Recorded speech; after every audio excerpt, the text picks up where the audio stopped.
Hello friends, कैसे हो आप सभी। स्वागत है आप सभी का हमारे यूट्यूब चैनल द नॉलेज पर।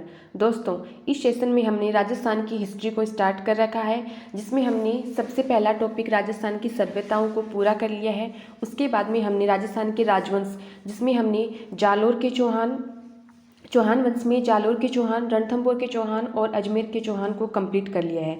उसके बाद हमारा जो राजवंश का नेक्स्ट टॉपिक था वो है मेवाड़ राजवंश, जिसको हमने स्टार्ट कर रखा है। और मेवाड़ राजवंश में हमने गुहिल वंश को पढ़ लिया है। अब हम जो नेक्स्ट मेवाड़ राजवंश में नेक्स्ट जो राजवंश है वो है सिसोदिया वंश। सिसोदिया वंश का एक पार्ट हम कर चुके हैं, जिसमें हमने 4 शासकों का अध्ययन कर लिया है। आज का हमारा जो नेक्स्ट जो शासक हैं वो है महाराणा कुंभा, 5 नंबर के, जो कि बहुत इम्पोर्टेंट शासक हैं। इनके बारे में हम अध्ययन करेंगे। सेशन को स्टार्ट करने से पहले यदि अभी तक आपने हमारे चैनल को सब्सक्राइब नहीं किया है तो प्लीज़ सब्सक्राइब कर लीजिए, साथ ही बेल आइकन को प्रेस कर लीजिए, जिससे कि आपको हमारे न्यू वीडियो का नोटिफिकेशन मिल सके। साथ ही वीडियो को ज़्यादा से ज़्यादा दोस्तों को शेयर करें, लाइक करें, सब्सक्राइब करें, जिससे कि इसका लाभ सभी को मिल सके। और अपनी तैयारी को हमारे साथ, हमारी द नॉलेज टीम के साथ लगातार जारी रखिए, जिससे कि आपकी तैयारी बेहतर हो सके। क्योंकि ये सबको पता है कि आने वाले जो साल है 2024 में बहुत सारी एग्जाम्स आने वाली हैं, और अभी आपके पास पूरा मौका है, फुल टाइम है कि आप अपनी प्रिपरेशन को बहुत अच्छे से कर सकते हो। तो चलिए आइए स्टार्ट करते हैं आज का सेशन। मेवाड़ राजवंश। मेवाड़ राजवंश में सिसोदिया वंश के 4 शासकों का हम अध्ययन कर चुके हैं। आज हमारा जो इम्पोर्टेंट शासक है 5 नंबर पे वो है महाराणा कुंभा। महाराणा कुंभा से लगभग एग्जाम्स में सवाल आते रहे हैं, क्योंकि बहुत इंपॉर्टेंट है और इसको बहुत अच्छे से, बहुत ध्यान लगाकर आपको पढ़ना है। इस क्लास के नोट्स आप क्लास के साथ में बना सकते हो, या फिर हमारे टेलीग्राम चैनल द नॉलेज को ज्वाइन कर लीजिए, वहाँ पर आप इस क्लास की PDF आपको मिल जाएगी। तो चलिए आइए स्टार्ट करते हैं। महाराणा कुंभा। महाराणा कुंभा के बारे में जो इम्पोर्टेंट फैक्ट्स हैं उनके बारे में देखते हैं। तो सबसे पहले ये है कि महाराणा कुंभा कौन थे। महाराणा कुंभा जो हैं वो मोक्कल और उनकी रानी सौभाग्यवती के ज्येष्ठ पुत्र थे। मोक्कल और सौभाग्यवती, मोक्कल और सौभाग्यवती, मोक्कल और सौभाग्यवती के ज्येष्ठ पुत्र महाराणा कुंभा। और इनका रक्षक जो है वो रणमल को बनाया गया। महाराणा कुंभा के रक्षक किसको बनाया गया? रणमल को। रणमल जो कि हंसाबाई, मारवाड़ की जो हंसाबाई हैं उनका भाई है रणमल, उनको इनका रक्षक बनाया गया। उसके बाद ये है कि जो महाराणा कुंभा का काल है, महाराणा कुंभा के काल को मेवाड़ के इतिहास में कला, साहित्य और स्थापत्य के क्षेत्र में स्वर्ण युग माना जाता है। तो इनके बारे में ये एक इम्पोर्टेंट है कि इनका काल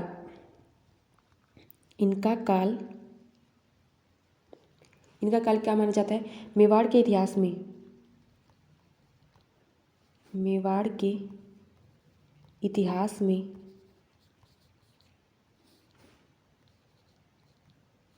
मेवाड़ के इतिहास में कला, साहित्य और स्थापत्य, कला,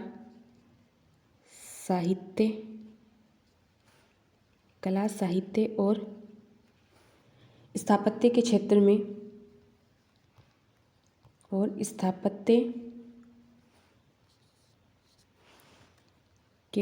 में स्वर्ण युग माना जाता है। स्वर्ण युग माना जाता है इनका काल। और इनके अलावा इनको महाराणा कुंभा को बौद्धिक और कलात्मक उन्नति का श्रेय दिया जाता है। इनको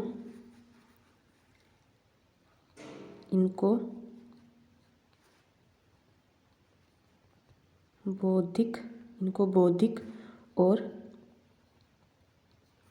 कलात्मक उन्नति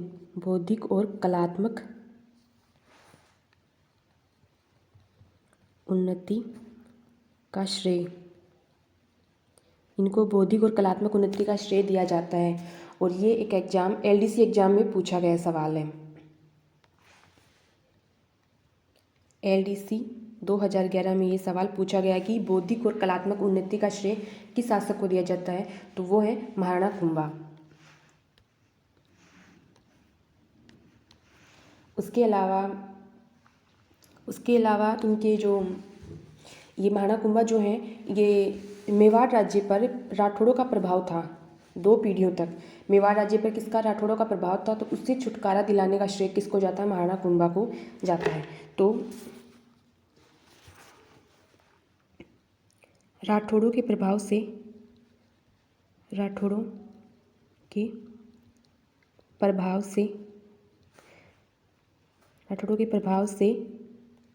मेवाड़ को छुटकारा दिलाने का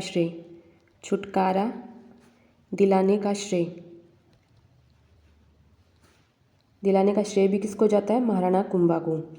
तो क्योंकि राठौड़ों का प्रभाव मेवाड़ पे था तो उससे छुटकारा दिलाने का श्रेय भी इनको जाता है। उसके अलावा इनके बारे में और जो बात करते हैं, देखते हैं हम इनकी उपाधियाँ। इन्हें बहुत सारी उपाधियाँ मिली हुई हैं और इन उपाधियों से सवाल एग्जाम्स में पूछ लिया जाता है, जिसमें जो इम्पोर्टेंट है हम उनके बारे में देखते हैं। तो इनकी उपाधियाँ,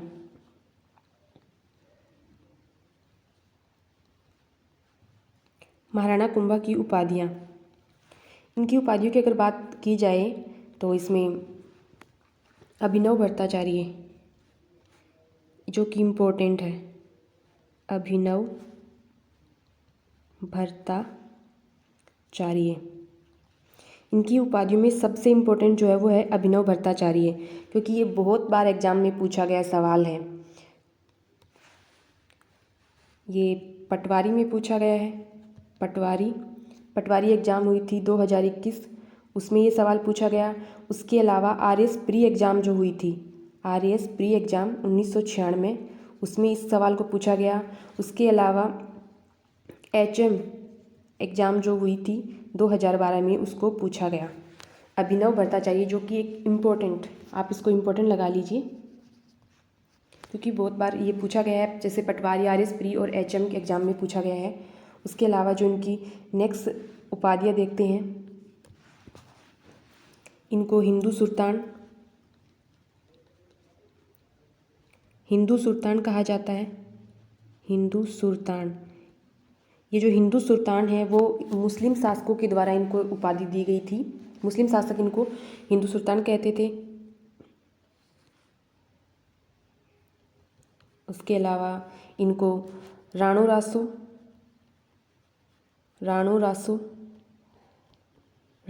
कहा जाता है। इनको राणे राय कहा जाता है, राणे राय। इन्हीं को हाल गुरु या शैल गुरु कहा जाता है, हाल गुरु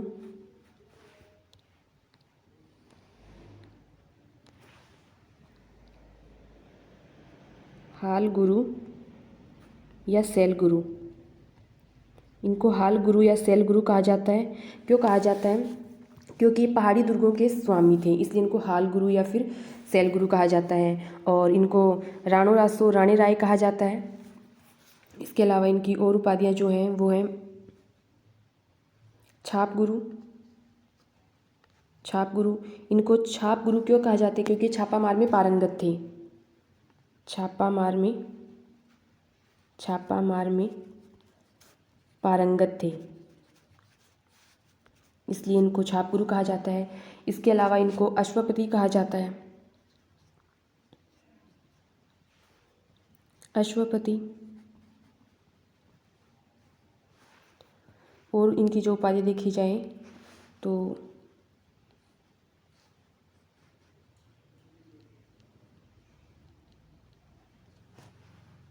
इनको नरपति कहा जाता है, नरपति। इनको दान गुरु कहा जाता है, दान गुरु। इसके अलावा इनको टोडरमल कहा जाता है,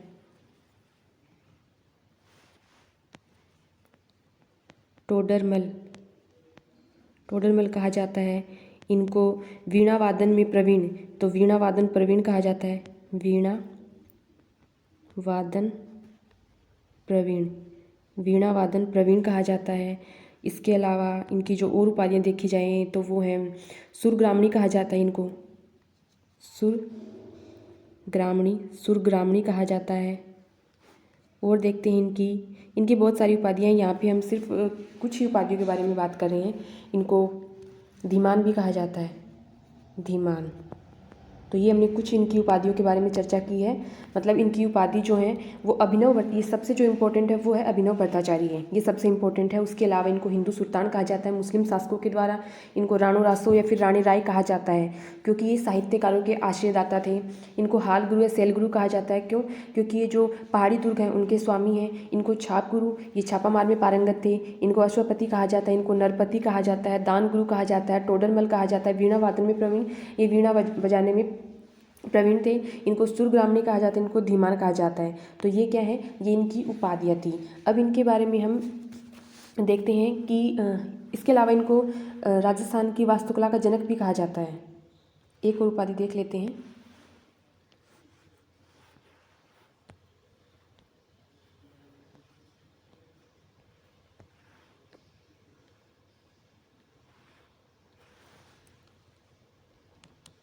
इनको राजस्थान की वास्तुकला का जनक,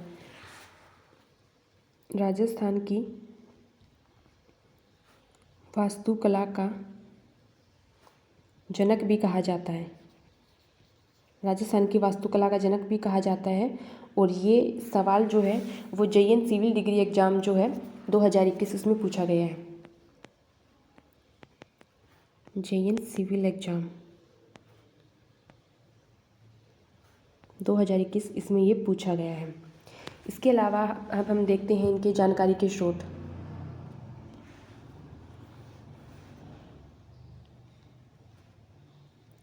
जानकारी के स्रोत की महाराणा कुंभा के बारे में जानकारी हमें कहाँ कहाँ से मिलती है? जानकारी के स्रोत, तो जानकारी के स्रोत में अगर सबसे पहले बात की जाए तो सबसे पहले जो कीर्ति स्तंभ प्रशस्ति है, जो कि अत्रि और पुत्र महेश के द्वारा लिखी गई है, वहाँ पे कुंभलगढ़, वहाँ से इनकी जानकारी मिलती है। तो सबसे पहले जानकारी कहाँ से मिलती है? कीर्ति स्तंभ प्रशस्ति से। कीर्ति स्तंभ प्रशस्ति, जिसके बारे में हमने पिछले जो वीडियो है उसमें पढ़ा था कि विजय स्तंभ की 9वीं मंजिल कीर्ति स्तंभ है। इसके बारे में हम थोड़ा डिटेल में और जानेंगे इसी वीडियो में। तो कीर्ति स्तंभ प्रशस्ति से और ये कीर्ति स्तंभ प्रशस्ति जो है वो अत्रि और उनके पुत्र महेश के द्वारा लिखी गई है। जो अत्रि व उनके पुत्र महेश द्वारा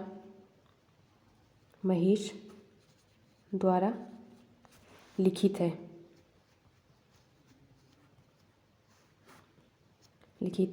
तो इससे सबसे पहले इससे पता चलता है। इसके अलावा और जो इनकी जानकारी के स्रोत हैं वो हैं कुंभलगढ़ दुर्ग में नामदेव मंदिर के पास की एक चट्टान प्रशस्ति है। कुंभलगढ़ दुर्ग, जिसका निर्माण भी महाराणा कुंभा ने करवाया। तो कुंभलगढ़ दुर्ग में एक नामदेव मंदिर है। कुंभलगढ़ दुर्ग के नामदेव मंदिर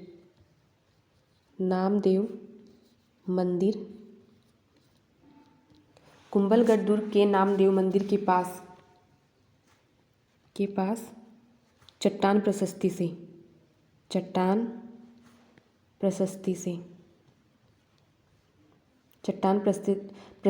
पता चलता है। उसके अलावा क्या पता चलता है कि श्यामल दास ने जो वीर विनोद लिखा है उसके अकॉर्डिंग पता चलता है।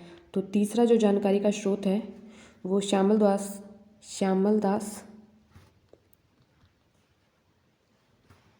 इनके द्वारा रचित जो ग्रंथ है वो है वीर विनोद। और इसके अकॉर्डिंग ये पता चलता है कि राजस्थान के जो 84 दुर्ग हैं उसमें से 32 दुर्गों का निर्माण महाराणा कुंभा के द्वारा करवाया गया। तो इसमें क्या पता चलता है कि राजस्थान के 84 दुर्ग में से 32 दुर्ग कुंभा द्वारा निर्मित है। तो ये है कि इनकी जानकारी के जो स्रोत कौन कौन से हैं वो हैं, ये हमने 3 डिस्कस किए हैं कि कीर्ति स्तंभ प्रशस्ति से पता चलता है। उसके अलावा कुंभलगढ़ दुर्ग में जो नामदेव मंदिर के पास चट्टान प्रशस्ति है उससे पता चलता है। उसके अलावा जो श्यामल दास के द्वारा लिखित ग्रंथ है वीर विनोद, उससे यह पता चलता है कि राजस्थान के 84 दुर्गों में से 32 दुर्गों का निर्माण किसने, महाराणा कुंभा ने करवाया। उसके बाद आगे देखते हैं,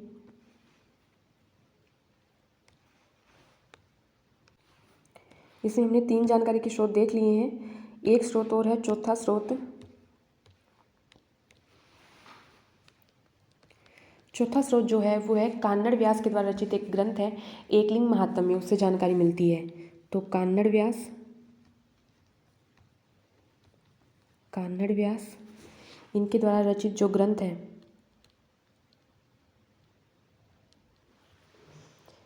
एकलिंग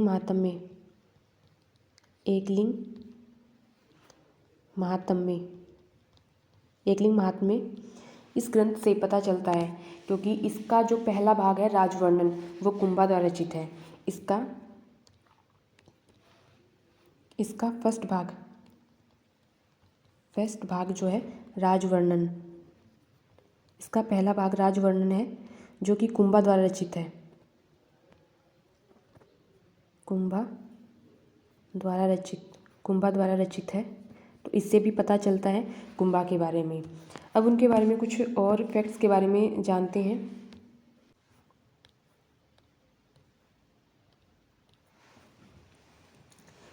मेवाड़ के जो शासक हैं कुंभा, जिनका रक्षक है रणमल। तो होता क्या है कि कुंभा रणमल और राघव देव सिसोदिया,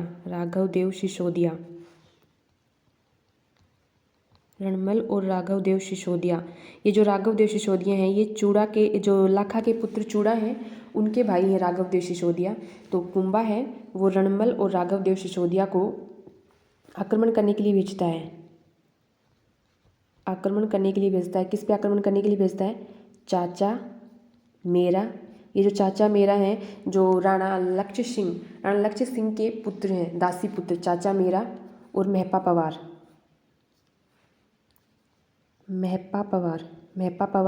ये जो महपा पवार है ये चाचा का ही पुत्र है।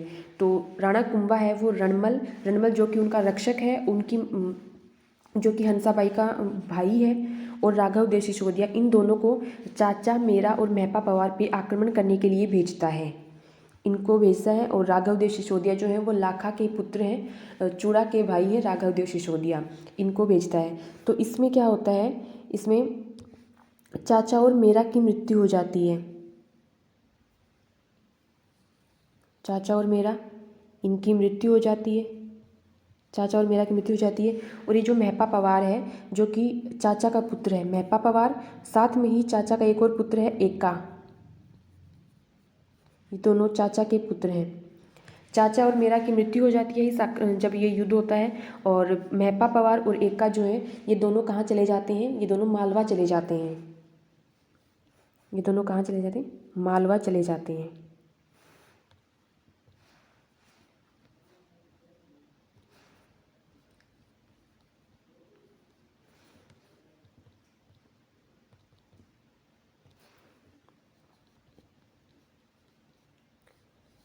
ये दोनों के दोनों मालवा चले जाते हैं। मतलब कुंभा रणमल और राघव देव सिसोदिया को चाचा मेरा और महपा पवार पे आक्रमण करने के लिए भेजता है, जिसमें चाचा और मेरा की मृत्यु हो जाती है, और चाचा के जो पुत्र हैं एका और महपा पवार ये दोनों मालवा चले जाते हैं। उसके बाद क्या होता है? उसके बाद ये होता है कि आगे रणमल और राघव देव इनके बीच में अनबन हो जाती है। तो रणमल है वो राघव देव की हत्या करवा देता है।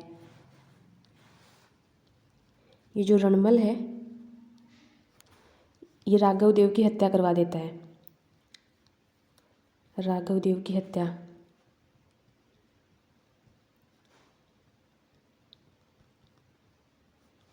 रणमल है वो राघव देव की हत्या करवाता है। मतलब रणमल जो है अपना वर्चस्व बनाए रखना चाहता है मेवाड़ पे। वो कुंभा का रक्षक है, लेकिन वो खुद का वर्चस्व बनाए रखने के लिए ऐसा करता है। तो कुंभा भी इससे चिंतित हो जाते हैं कि रणमल का प्रभाव बढ़ रहा है यहाँ पे मेवाड़ पर। तो इससे वो क्या करता है, कुंभा जो है वो रणमल की प्रेमिका होती है भारमली, रणमल की प्रेमिका भारमली है, उसको लालच देता है। इसकी जो प्रेमिका है, इसकी प्रेमिका है भारमली, भारमली को कुंभा लालच देता है। कुंभा क्या करता है, इसको लालच देता है। रणमल की प्रेमिका भारमली को कुंभा लालच देता है और रणमल की हत्या करवा देता है भारमली के द्वारा।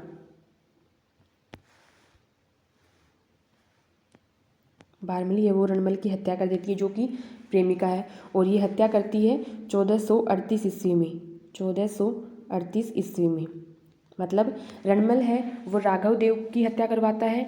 तो जब इसका प्रभाव बढ़ रहा होता है मेवाड़ में, तो कुंभा क्या करता है, रणमल की प्रेमिका भारमली को लालच देता है और भारमली के द्वारा रणमल की हत्या करवा देता है 1438 ईस्वी में। उसके बाद कुंभा जो है वो चूड़ा को मंडोर भेज देता है। उसके बाद क्या होता है, कुंभा चूड़ा को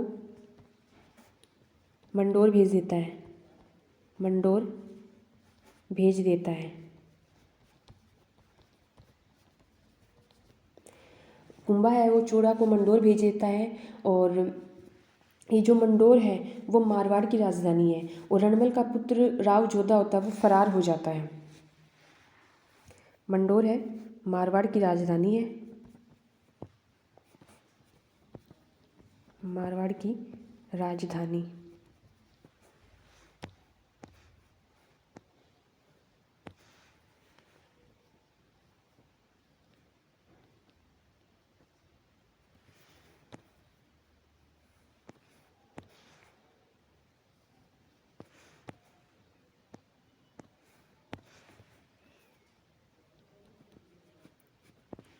मंडोर है वो मारवाड़ की राजधानी होती है। यहाँ पे मंडोर में चूड़ा को भेज देता है कुंभा।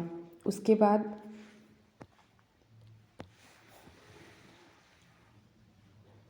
और रणमल का जो पुत्र है राव जोधा, रणमल का पुत्र, रणमल का पुत्र, रणमल का पुत्र है राव जोधा, राव जोधा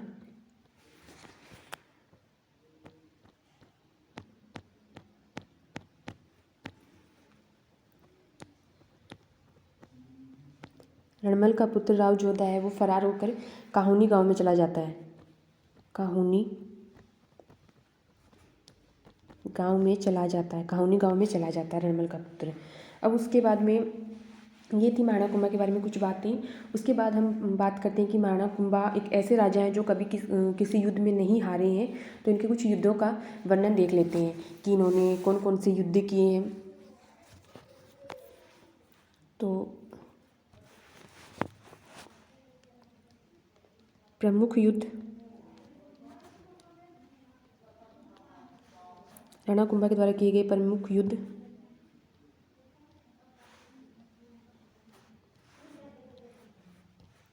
सबसे पहले जो देखते हैं वो है सारंगपुर का युद्ध। इसमें हम मतलब राणा कुंभा ने बहुत सारे युद्ध लड़े हैं, इसमें हम कुछ इंपॉर्टेंट जो युद्ध हैं उनके बारे में, जो कि एग्जाम से पूछे जाते हैं। सारंगपुर का युद्ध, सारंगपुर का युद्ध जो कि 1437 ईस्वी में होता है। सारंगपुर का युद्ध जो होता है वो 1437 ईस्वी में, 1437 ईस्वी में सारंगपुर का युद्ध होता है। और इसमें ये युद्ध किस किस के बीच में होता है, तो ये राणा कुंभा जो कि मेवाड़ के शासक हैं और मालवा के शासक महमूद खिलजी, इनके बीच होता है, और इसमें कुंभा विजयी होते हैं। इस युद्ध में सिर्फ इतना सा ही है।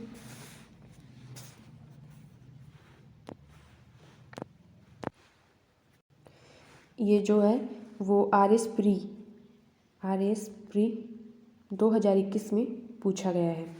तो इस युद्ध के बारे में कुछ जो महत्वपूर्ण बातें हैं, तो ये जो सारंगपुर का युद्ध है यहाँ पे देखते हैं हम। सारंगपुर युद्ध, सारंगपुर युद्ध जो होता है वो किस किस के बीच में होता है, कुंभा, मेवाड़ के शासक उस समय कौन है, कुंभा, कुंभा मेवाड़ के शासक हैं। और यहाँ पे मालवा के शासक, मालवा के शासक हैं महमूद खिलजी, महमूद खिलजी। इनके बीच होता है सारंगपुर का युद्ध। महमूद खिलजी और कुंभा के बीच में होता है, 1437 ईस्वी में होता है। और महाराणा कुंभा जो है इनकी विजय होती है, महाराणा कुंभा की विजय होती है इस युद्ध में। इस युद्ध को जीतने पर, सारंगपुर युद्ध में विजय प्राप्त करने पे महाराणा कुंभा आकर विजय स्तंभ का निर्माण करवाते हैं।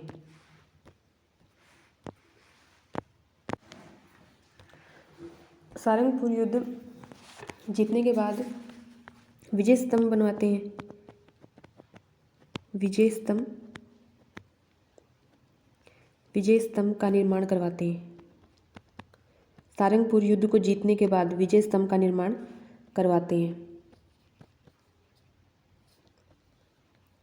अब हम थोड़ा सा विजय स्तंभ के बारे में पढ़ लेते हैं, क्योंकि विजय स्तंभ जो है वो एक बहुत इम्पोर्टेंट है। इससे भी कई बार सवाल पूछे गए हैं। तो इसमें हम देखते हैं विजय स्तंभ।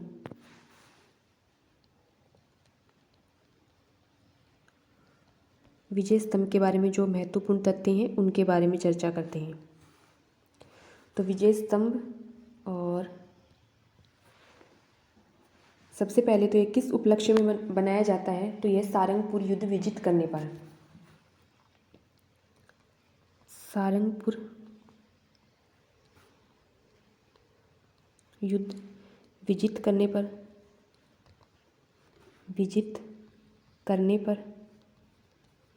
सारंगपुर युद्ध विजित करने पर। और इसके जो वास्तुकार हैं कुंभा के द्वारा बनवाया जाता है, कुंभा द्वारा। बात आती है इसके बाद में इसके वास्तुकार जो हैं वो हैं जैता, पोमा या पूंजा। उसके अलावा है नापा या कई बार आपको ये इसका नाम नाथा भी देखने को मिल सकता है। तो ये इसके वास्तुकार हैं। उसके बाद विजय स्तंभ के बारे में और जो इनकी विशेषताएं हैं, अब हम देखते हैं विजय स्तंभ की विशेषताएं। तो उसमें इसकी जो विजय स्तंभ है इसकी ऊंचाई है वो 122 फीट। इसकी ऊंचाई 122 फीट है।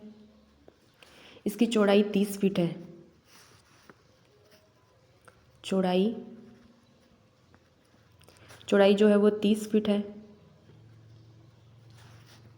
और इसमें जो सीढ़ियाँ बनी हुई हैं, सीढ़ी जो है वो है 157 इसमें सीढ़ियाँ हैं। ये जो विजय स्तंभ है ये पहला ऐसा स्मारक है जिस पर 1 रुपये का डाक टिकट जारी किया गया।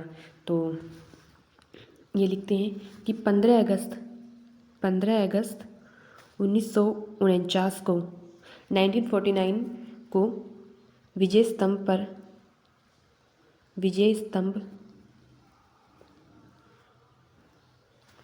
स्तंभ पर 1 रुपये का डाक टिकट जारी किया गया। विजय स्तंभ पर 1 रुपये का डाक टिकट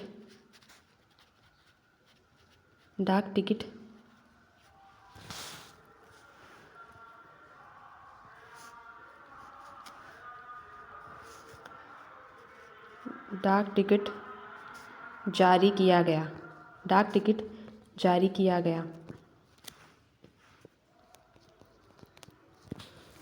और इसमें ऐसा मतलब जो राजस्थान की ऐसी पहली इमारत है विजय स्तंभ, तो यह राजस्थान के इतिहास में ऐसी पहली इमारत है। राजस्थान के इतिहास में फर्स्ट इमारत है कि जिस पर डाक टिकट जारी किया गया, फर्स्ट इमारत है। उसके अलावा इसके बारे में और देखते हैं जो इम्पोर्टेंट है, वो ये कि विजय स्तंभ जो है वो एक 9 मंजिली इमारत है। 9 मंजिला इमारत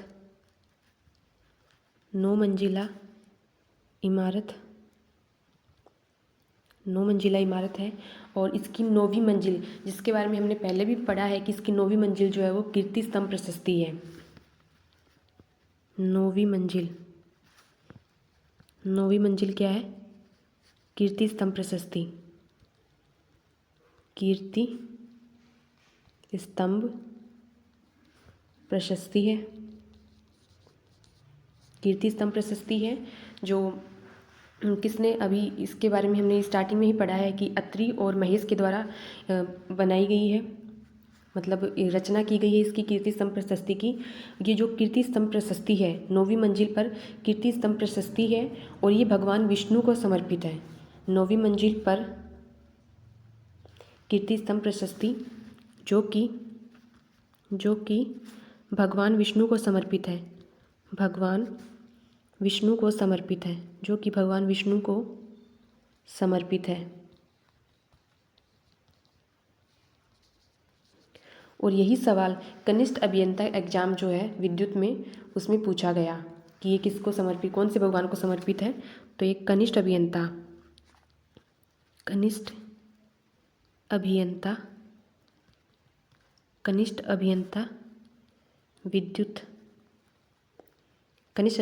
विद्युत की जो एग्ज़ाम हुई थी 2020 में, उसमें यही सवाल पूछा गया था। उसके बाद हम और इनके बारे में जो विशेषताएं देखते हैं, ये जो विजय स्तंभ है, विजय स्तंभ की 9 मंजिल है और जो तीसरी मंजिल है, 3rd मंजिल है, इस पर 9 बार अल्लाह शब्द लिखा हुआ है, अल्लाह लिखा हुआ है। तीसरी मंजिल पे 9 बार अल्लाह शब्द को लिखा हुआ है, अल्लाह शब्द लिखा हुआ है। इसके अलावा विजय स्तंभ के अगर अन्य नाम देखते हैं विजय स्तंभ के, तो अन्य नाम, विजय स्तंभ के अन्य नाम, इसको भगवान विष्णु को समर्पित है, इसलिए इसको विष्णु ध्वज कहा जाता है, विष्णु ध्वज कहा जाता है। साथ ही इसको भारतीय मूर्तिकला का विश्वकोश कहा जाता है, भारतीय मूर्तिकला का विश्वकोश कहा जाता है, भारतीय मूर्तिकला का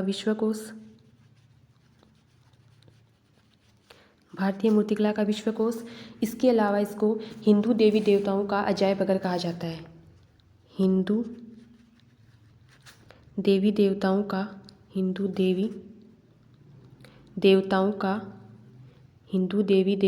अजायब घर,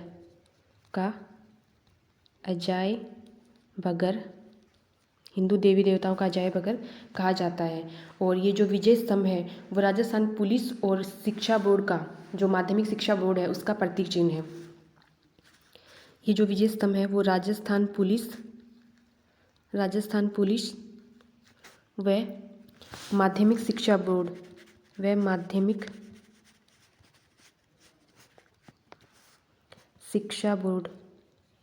माध्यमिक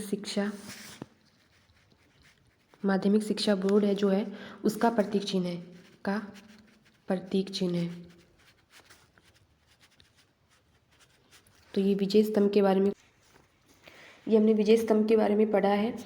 और इसके अलावा यहाँ पे जो इनके वास्तुकार हैं, विजय स्तंभ के वास्तुकार, जैता इनकी मूर्ति भी बनी हुई है, तो जैता की मूर्ति भी बनी हुई है, जैता की मूर्ति।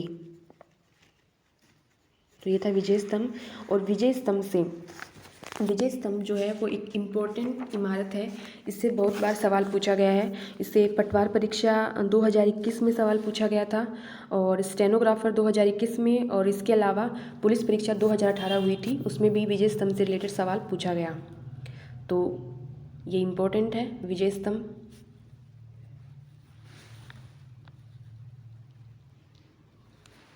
इसको ध्यान में रखना है। उसके बाद यहाँ पे और जो आते हैं वो एक आता है जैन कीर्ति स्तंभ। जैन कीर्ति स्तंभ यहीं पर आता है, जैन कीर्ति स्तंभ।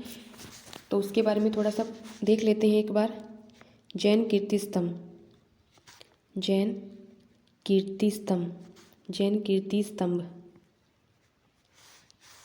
तो इसके बारे में देखते हैं। तो सबसे पहले ये देखते हैं कि इसका निर्माण किसने करवाया। तो इसका निर्माण जो है भगीरवाल जैन, इसका निर्माण इसका निर्माण भगेरवाल जैन, भगेरवाल, इसका निर्माण भगेरवाल जैन, जिन्हें जीजा भी कहा जाता है, जीजा, इसने इसका निर्माण करवाया। और ये एक 7 मंजिला इमारत है, 7 मंजिला इमारत। जैन कीर्ति स्तंभ जो है वो 7 मंजिला इमारत है।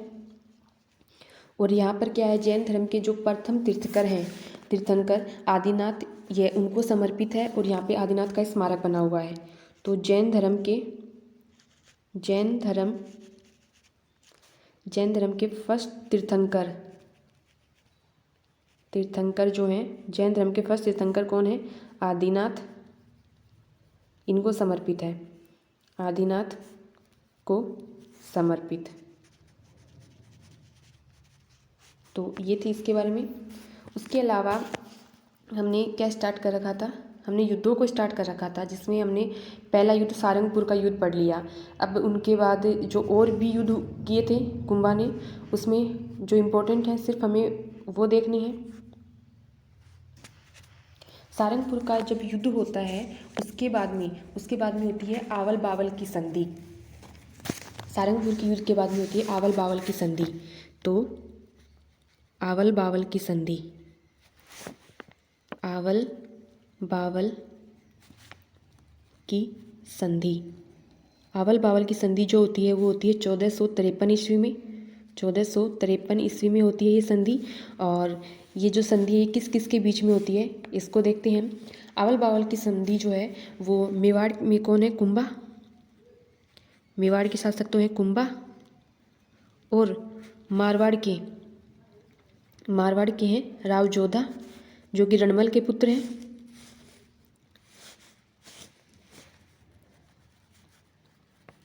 मेवाड़ के कुंभा और मारवाड़ के जोधा, इनके बीच में आवल बावल की संधि होती है। और इस संधि में होता क्या है, इस संधि में होता है कि कुंभा का पुत्र जो है रायमल, कुंभा का पुत्र कौन है, रायमल, कुंभा का पुत्र है रायमल, और जोधा की पुत्री है, जोधा की पुत्री श्रृंगार कंवर।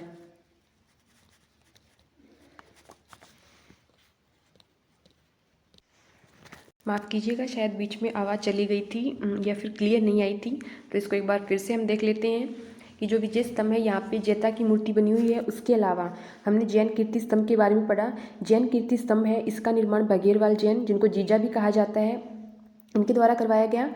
और यह एक 7 मंजिला इमारत है। और यहाँ पे जैन धर्म के फर्स्ट तीर्थंकर जो है आदिनाथ, उनको समर्पित है, उनका स्मारक बना हुआ है। उसके बाद आती है आवल बावल की संधि। आवल बावल की संधि जो है वो 1453 ईस्वी में होती है। और मेवाड़ में उस समय शासक हैं कुंभा और मारवाड़ के जोधा। इस संधि में होता क्या है, बेसिकली संधि में ये होता है कि कुंभा के पुत्र रायमल और ये जो मारवाड़ के जोधा है इनकी पुत्री श्रृंगार कंवर है, इन दोनों का विवाह करवाया जाता है। इस संधि में इन दोनों का विवाह करवाया जाता है। और ये है आवल बावल की संधि। आवल बावल की संधि है, इसमें रायमल और श्रृंगार कंवर का विवाह करवा दिया जाता है। और जो मंडोर है, मंडोर मारवाड़ की राजधानी, वो जोधा को वापस दे दिया जाता है। मंडोर वापस जोधा को दे दिया जाता है इसी संधि के तहत, वापस जोधा को, मंडोर वापस जोधा को दे दिया जाता है। उसके बाद क्या होता है, ये हो गई आवल बावल की संधि।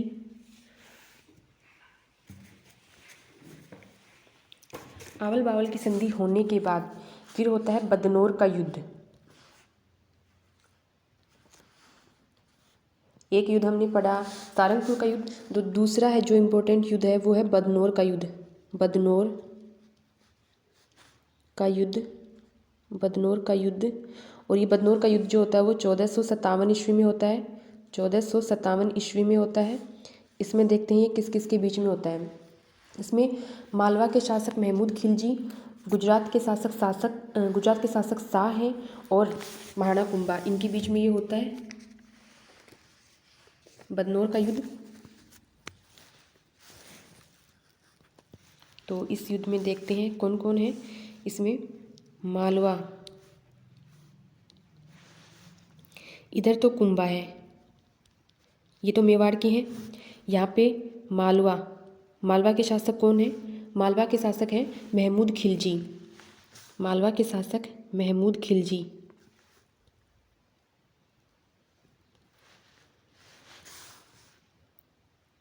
महमूद खिलजी, मालवा के शासक महमूद खिलजी, साथ में ही गुजरात के शासक कुतुब शाह। गुजरात के शासक कौन है? कुतुब शाह। इनके बीच ये युद्ध होता है, बदनौर का युद्ध, और जिसमें जीत किसकी होती है? महाराणा कुंभा की जीत होती है। मालवा के शासक महमूद खिलजी और कुतुब शाह दोनों हार जाते हैं। इससे पहले जब ये बदनौर का युद्ध होता है 1457 ईस्वी में, इससे पहले ये दोनों शासक जो हैं मालवा के महमूद खिलजी और कुतुब शाह, ये दोनों एक संधि करते हैं 1456 ईस्वी में, जिसे चंपानेर की संधि कहा जाता है। उसको हम आगे देखते हैं। इनके बीच में एक चंपानेर की संधि होती है, इसको आप नोट में लिख लीजिए।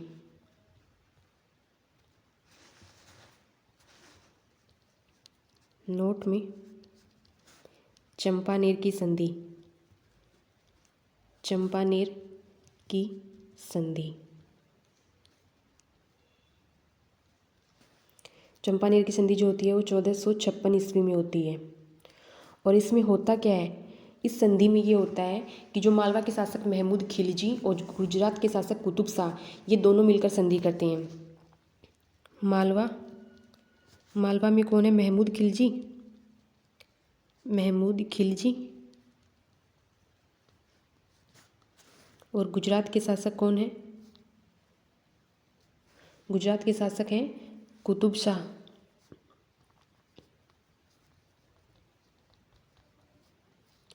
इनके बीच में ये चंपानेर की संधि होती है। और ये किसके विरुद्ध? ये कुंभा को पराजित करने के लिए, कुंभा को पराजित करने के लिए संधि करते हैं। पराजित करने के लिए, कुंभा को पराजित करने के लिए ये संधि करते हैं। मालवा के शासक महमूद खिलजी हैं और गुजरात के शासक कुतुब शाह दोनों मिलकर 1456 में एक संधि करते हैं, जिसको चंपानेर की संधि कहा जाता है। इसमें भी ये महाराणा कुंभा की विजय होती है।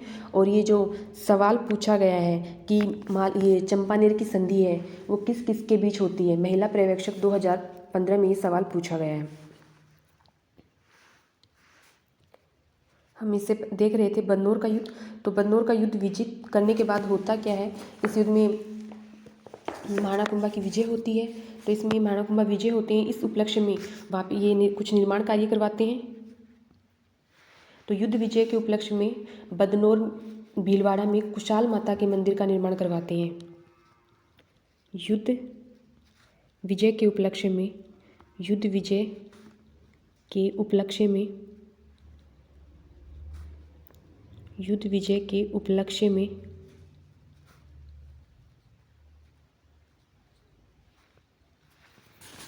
युद्ध विजय के उपलक्ष्य में क्या करवाते हैं? बदनौर भीलवाड़ा में, बदनौर भीलवाड़ा में, बदनौर भीलवाड़ा में कुशाल माता के मंदिर का निर्माण, कुशाल माता के मंदिर का निर्माण, कुशाल माता के मंदिर का निर्माण करवाते हैं। उसके अलावा इसी युद्ध के विजय के उपलक्ष्य में महाराणा कुंभा कुंभलगढ़ का दुर्ग बनवाते हैं।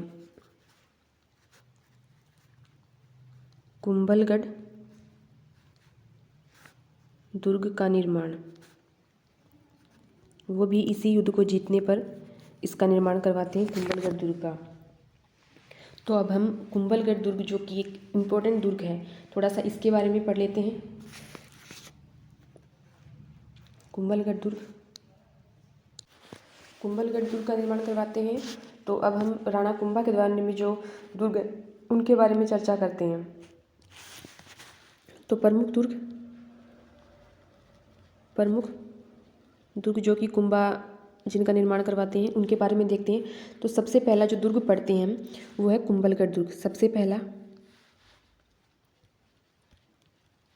कुंभलगढ़ दुर्ग, कुंभलगढ़ दुर्ग, कुंभलगढ़ दुर्ग सबसे पहला है और ये कहाँ पे है? राजसमंद में। राजसमंद, कुंभलगढ़ दुर्ग राजसमंद में है। तो इसके बारे में हम देखते हैं। तो इसका निर्माण जो है वो अपनी पत्नी कुंभल देवी की याद में करवाता है। इस दुर्ग का निर्माण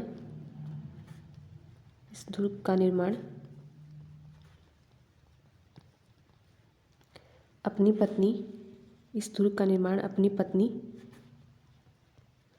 कुंभल देवी की याद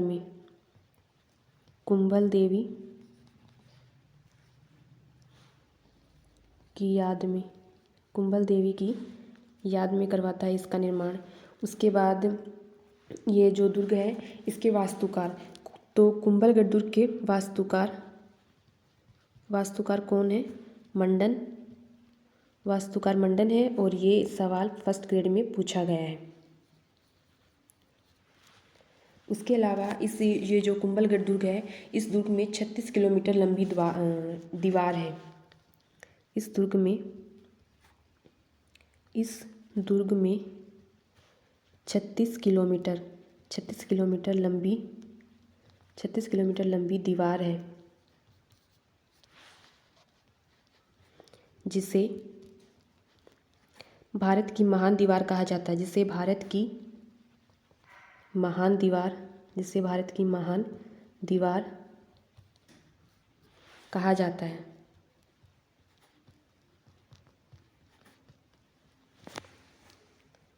यहाँ पे 36 किलोमीटर लंबी दीवार जो है उसको भारत की महान दीवार कहा जाता है।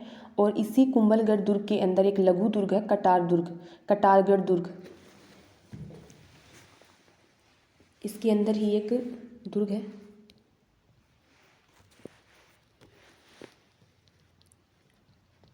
इसके अंदर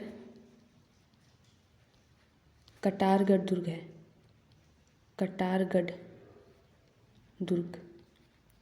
और ये जो कटारगढ़ दुर्ग है इसको मेवाड़ की आँख कहा जाता है। इसको क्या कहा जाता है?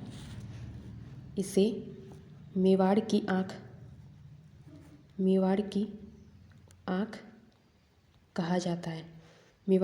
कहा जाता है। और यही जो कटारगढ़ है ये कुंभा का निवास स्थान है। यही क्या है? कुंभा का निवास स्थान। तो ऐसा पूछ लिया जाए कि कुंभा का निवास स्थान कौन सा था, तो कुंभलगढ़ दुर्ग के अंदर जो कटारगढ़ दुर्ग है वो कुंभा का निवास स्थान है और ये सबसे ऊंचा स्थान है। ये सबसे ऊंचा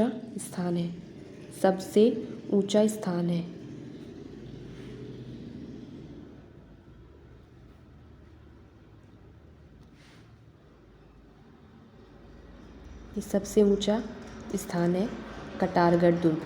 तो ये था इसके बारे में इम्पोर्टेंट। और इसमें अगर हम एक देखा जाए कि ये किस तरीके से था, तो ये कुछ ऐसे था जैसे कि ये कुंभलगढ़ दुर्ग है तो उसके अंदर ये है कटारगढ़। तो ये क्या है? कटारगढ़, और ये बाहर वाला क्या है? कुंभलगढ़।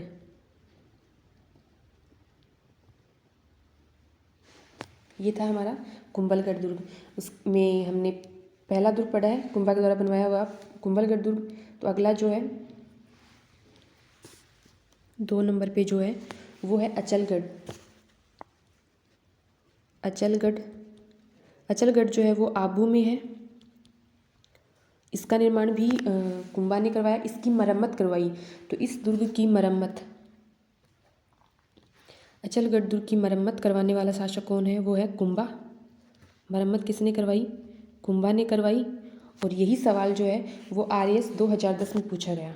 किसकी मरम्मत किसने करवाई? RS 2010 में इस सवाल को पूछा गया है। उसके अलावा जो अगला दुर्ग है वो है मचान दुर्ग।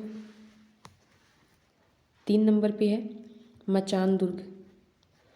मचान दुर्ग जो है वो है सिरोही में। ये भी कुंभा द्वारा निर्मित है, सिरोही में है। उसके अलावा अगला जो है वो है बसंती दुर्ग। ये भी है सिरोही में, बसंती दुर्ग सिरोही में। और अगला जो दुर्ग है वो है भोमट, जो कि भोराट के पठार पर है। भोमट कहाँ पे है? भोराट के पठार पर। भोराट के पठार पर। भोराट के पठार पर है। तो ये कुंभा द्वारा बनवाए गए जो दुर्ग हैं वो हैं। तो अभी तक हमने जितना पढ़ लिया एक बार उसको समराइज करते हैं, उसके बाद हम इससे आगे बढ़ेंगे। तो अभी तक हमने क्या पढ़ा है? आज का जो हमारा शासक है, जो इम्पोर्टेंट शासक हैं वो है राणा कुंभा, उनके बारे में हमने देखा है। महाराणा कुंभा जिनका शासनकाल 1433 से 68 ईस्वी है। ये मोकल और सौभाग्यवती के ज्येष्ठ पुत्र हैं। इनका रक्षक जो है वो रणमल। इनका काल जो है वो मेवाड़ के इतिहास में कला साहित्य और स्थापत्य के क्षेत्र में स्वर्ण युग माना जाता है। इनको बौद्धिक और कलात्मक उन्नति का श्रेय दिया जाता है। राठौड़ों के जो प्रभाव से राठौड़ों का प्रभाव था मेवाड़ पे, उसको छुटकारा दिलाने वाले शासक जो हैं वो कुंभा हैं। इनको उपाधियाँ अभिनव भट्टाचार्य, इनकी बहुत सारी उपाधि हैं। हिंदू सुल्तान, राणो रासो, राणे राय, हाल गुरु या सैल गुरु, छाप गुरु, अश्वपति, नरपति, दान गुरु, टोडरमल, वीणा वादन प्रवीण, सुरग्रामणी, धीमान, ये इनकी उपाधियाँ हैं। इसके अलावा राजस्थान की वास्तुकला के जनक हैं ये। और इनकी जानकारी के स्रोत अगर देखे जाएँ तो कीर्ति स्तंभ प्रशस्ति, जिसको अत्रि और उनके पुत्र महेश के द्वारा लिखा गया है, उससे इनका पता चलता है। उसके अलावा कुंभलगढ़ दुर्ग के में जो नामदेव मंदिर है उसके पास में चट्टान प्रशस्ति है, उससे इनका पता चलता है। और श्यामल दास का एक ग्रंथ है वीर विनोद, उसमें पता चलता है कि राजस्थान के जो 84 दुर्ग हैं उसमें से 32 दुर्गों का निर्माण राणा कुंभा ने करवाया। और कान्नड़ व्यास द्वारा रचित एकलिंग महात्म्य है, उससे पता चलता है कि जो एकलिंग महात्म्य का फर्स्ट भाग है राजवर्णन, वो स्वयं कुंभा ने लिखा था। और कुंभा जो है वो रणमल और राघव देव सिसोदिया को चाचा मेरा और मेहपा पवार पे आक्रमण करने के लिए भेजते हैं, जिसमें चाचा और मेरा की मृत्यु हो जाती है। और चाचा के पुत्र मेहपा पवार और एका ये कहाँ चले जाते हैं? मालवा चले जाते हैं। रणमल राघव देव की हत्या करवा देता है क्योंकि उनके बीच में अनबन हो जाती है। इससे राणा कुंभा को थोड़ा ये संशय होता है कि इसका प्रभाव जो है मेवाड़ पे बढ़ता जा रहा है रणमल का। तो राणा कुंभा है वो रणमल की प्रेमिका भारमली उसको लालच देता है और 1438 ईस्वी में उसकी हत्या करवा देता है। राणा कुंभा वो चूड़ा को मंडोर भेज देता है जो कि मारवाड़ की राजधानी थी। और रणमल का पुत्र राव जोधा है वो फरार होकर काहुनी गांव में चला जाता है। फिर बात करते हैं हम राणा कुंभा के जो प्रमुख युद्ध हैं। तो सबसे पहले एक युद्ध आता है इंपॉर्टेंट, वो है सारंगपुर का युद्ध, जो कि 1437 ईस्वी में लड़ा गया। इस युद्ध में कुंभा और मालवा के शासक महमूद खिलजी इनके बीच में युद्ध होता है। इसमें कुंभा की जीत होती है। इस जीत के उपलक्ष्य में विजय स्तंभ का निर्माण करवाता है। विजय स्तंभ जो है इसके वास्तुकार जैता पोमा या पूंजा नापा या नाथा है। इसकी ऊंचाई 122 फीट है, इसकी चौड़ाई 30 फीट है और इसके अंदर सीढ़ियाँ 157 है। ये विजय स्तंभ एकमात्र ऐसा स्मारक है, राजस्थान के इतिहास का पहला ऐसा स्मारक है जिस पर डाक टिकट जारी किया गया। और ये एक 9 मंजिला इमारत है। इसकी जो 9वीं मंजिल है कि इस पर कीर्ति स्तंभ प्रशस्ति है जो कि अत्रि और महेश के द्वारा रचित है और इस जो कि भगवान विष्णु को समर्पित है। इसकी तीसरी मंजिल पे 9 बार अल्लाह शब्द लिखा गया है। इस विजय स्तंभ के अन्य नाम इसको विष्णु ध्वज बोल सकते हैं, इसको भारतीय मूर्तिकला का विश्वकोश भी कहते हैं, इसको हिंदू देवी देवताओं का जय बगर भी कहते हैं। राजस्थान पुलिस और माध्यमिक शिक्षा बोर्ड का ये प्रतीक चिन्ह भी विजय स्तंभ है और विजय स्तंभ में जैता की मूर्ति भी है। इसके बाद में हमने बात की जैन कीर्ति स्तंभ। इसका निर्माण बघेरवाल जैन, जिसको जीजा कहा जाता है, उन्होंने करवाया। ये एक 7 मंजिला इमारत है और जैन धर्म के फर्स्ट तीर्थंकर जो है आदिनाथ उनको समर्पित है। उसके बाद आवल पावल की संधि जो होती है वो 1453 ईस्वी में होती है, 1453 ईस्वी में होती है। मेवाड़ के शासक कुंभा और मारवाड़ के शासक जोधा के बीच में। इस संधि में होता क्या है कि कुंभा का पुत्र रायमल और जोधा की पुत्री श्रृंगार कंवर, इन दोनों का विवाह करवा दिया जाता है और जो मंडोर जो कि मारवाड़ की राजधानी होता है वो वापस जोधा को सौंप दिया जाता है। उसके बाद बदनौर का युद्ध होता है 1457 ईस्वी में। इसमें कुंभा का युद्ध होता है मालवा के शासक महमूद खिलजी और गुजरात के शासक कुतुब शाह के बीच में के साथ होता है, जिसमें कुंभा विजयी होते हैं। और ये बदनौर का युद्ध होने से पहले चंपानेर की संधि होती है 1456 ईस्वी में, जो कि मालवा के शासक महमूद खिलजी और गुजरात के शासक कुतुब शाह के बीच में होती है। ये दोनों मिलकर संधि करते हैं, किसको हराने के लिए? महाराणा कुंभा को हराने के लिए ये संधि करते हैं। इस युद्ध को जीतने पर बदनौर भीलवाड़ा में कुशाल माता के मंदिर का निर्माण करवाते हैं कुंभा और कुंभलगढ़ दुर्ग का निर्माण करवाते हैं। फिर हमने देखे इनके जो प्रमुख दुर्ग हैं, जिसमें कुंभलगढ़ दुर्ग पहला जो कि राजसमंद में है। इस दुर्ग का निर्माण अपनी पत्नी कुंभल देवी की याद में करवाता है कुंभा। इसके वास्तुकार मंडन है और इस दुर्ग में 36 किलोमीटर लंबी दीवार है जिसे भारत की महान दीवार कहा जाता है। इसी दुर्ग के अंदर एक कटारगढ़ दुर्ग है जिसको मेवाड़ की आँख कहा जाता है। इसी दुर्ग में कुंभा का निवास स्थान है और यह सबसे ऊंचा स्थान है। उसके बाद हमने पढ़ा कि अचलगढ़ दुर्ग जो है वो आबू में है। इसकी मरम्मत करवाता है कुंभा। और इसके अलावा मचान दुर्ग जो कि सिरोही में है। इसके अलावा बसंती दुर्ग जो है वो सिरोही में है। बसंती दुर्ग काफ़ी इंटरेस्टिंग नाम है। और इसके अलावा भोमट जो कि बोराट के पठार पर है, इस दुर्ग का निर्माण भी कुंभा करवाता है। अभी तक हमने इतना पढ़ा है। हमने जो सारंगपुर का युद्ध पढ़ा था 1437 ईस्वी में जो होता है, उसमें उसका कारण जो है, जो कि एक बार पूछ लिया गया था एग्जाम में, टेस्टिंग ऑफिसर के एग्जाम में 2021 में, कि सारंगपुर युद्ध है इसका रीजन क्या है। तो सारंगपुर युद्ध है इसका रीजन ये था कि मोकल के हत्यारे मेहपा पवार को आश्रय दिया गया था खिलजी के द्वारा। इसको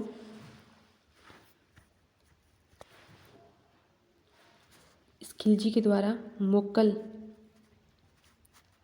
के हत्यारे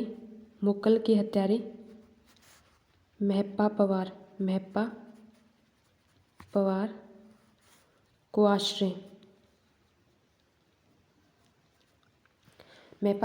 आश्रय दिया गया था। इस वजह से सारंगपुर का युद्ध होता है।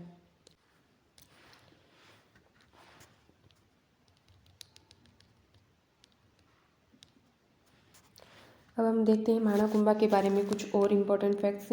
माणा कुंभा ने अचलगढ़, कुंभलगढ़ और चित्तौड़गढ़ में कुंभ स्वामी के मंदिर का निर्माण करवाया। तो कुंभा ने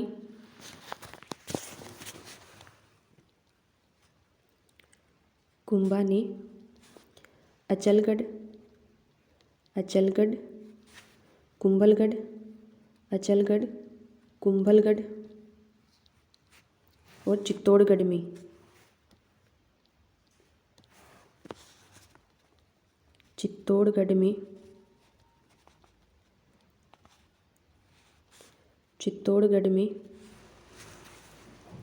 कुंभ स्वामी के मंदिर का निर्माण करवाया।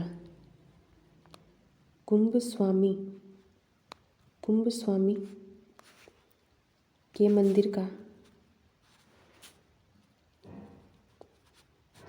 के मंदिर का निर्माण करवाया।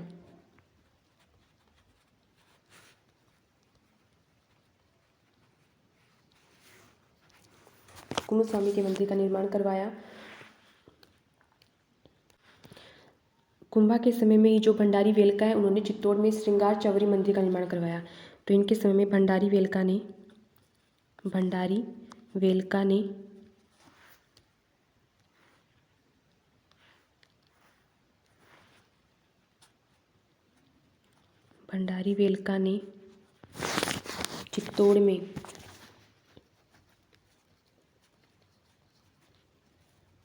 चित्तौड़ में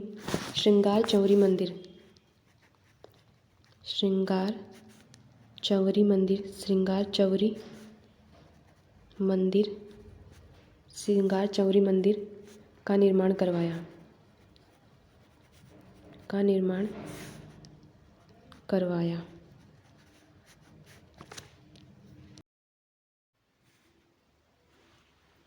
उसके बाद ये आता है कि माणा कुंभा जो है वो एक वीणा को बजाने में प्रवीण थे। तो माणा कुंभा के संगीत गुरु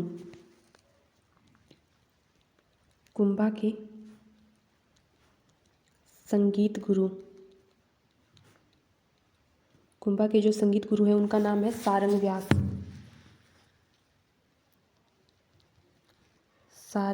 व्यास। ये कुंभा के संगीत गुरु हैं। और कुंभा जो है वो वीणा वादन में निपुण थे।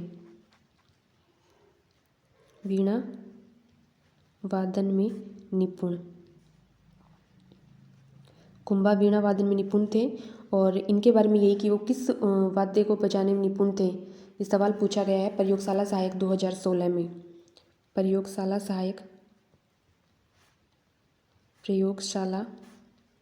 सहायक 2016 में ये पूछा गया है।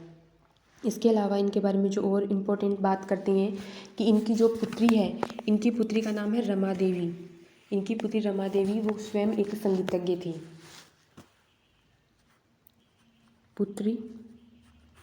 कुंभा की पुत्री का नाम है रमा देवी, जो कि एक क्या थी, संगीतज्ञ थी।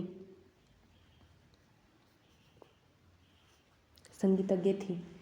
तो हमने इनके युद्धों का जो वर्णन है वो कर लिया है इनके बारे में, और इनके बारे में जो कुछ खास बातें थी उनके बारे में हमने अध्ययन कर लिया है। अब हम देखते हैं कि कुंभा के द्वारा रचित ग्रंथ कौन कौन से हैं, क्योंकि इसमें से कई बार पूछा गया सवाल और आगे भी संभावनाएं हैं कि पूछे जाएंगे सवाल कि इनके जो ग्रंथ हैं वो कौन कौन से हैं। तो कुंभा द्वारा रचित ग्रंथ, कुंभा द्वारा रचित ग्रंथ।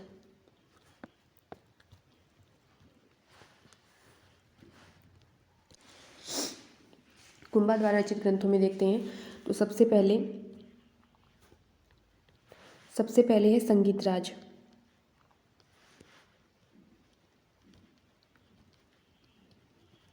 संगीतराज ये ग्रंथ ये इम्पोर्टेंट है, जो कि इसके 5 भाग हैं, और ये इम्पोर्टेंट है इसलिए है क्योंकि ये 2 बार एग्जाम में पूछा गया है। ये पूछा गया है पटवार प्री एग्जाम, पटवार प्री 2016 में पूछा गया है। उसके अलावा JN एग्ज़ाम जो है यांत्रिकी वाली 2022, उसमें ये सवाल पूछा गया है, इसलिए ये इम्पोर्टेंट बन जाता है। उसके अलावा इनके और जो रचनाएं हैं वो है संगीत मीमांसा, संगीत मीमांसा, संगीत मीमांसा है। उसके अलावा सूड़ प्रबंध है, सूड़ प्रबंध, सूड़ प्रबंध के अलावा कामराज रतिसार, कामराज रतिसार, कामराज रतिसार जो है इसके 7 अंग हैं।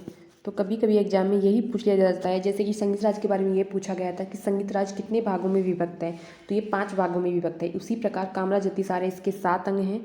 उसके अलावा जो अन्य उनकी रचनाएं हैं वो हैं हरवर्तिका,